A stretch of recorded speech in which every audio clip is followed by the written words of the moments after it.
Hi guys, welcome back to a new episode of Wake&Tech.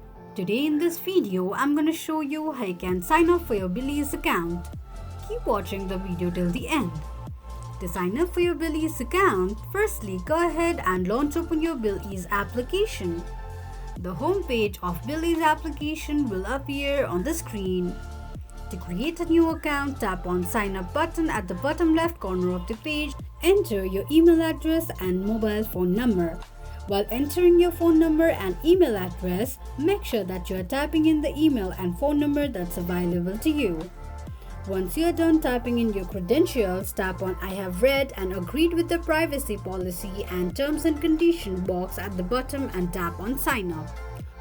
On the next page, enter the 4-digit code sent to your phone number and then you'll need to upload your valid document, that is government issued ID, proof of income, proof of billing, and make sure the documents are clear and readable. After you're done with everything, you'll then be able to create a new account on BillEase quickly and easily just in few steps. If you have any thoughts or queries, let us know in the comments section. Don't forget to subscribe to our channel. Also press the notification bell icon so that YouTube will notify you whenever we post a new video. I hope this video was helpful to you. Thank you so much for watching.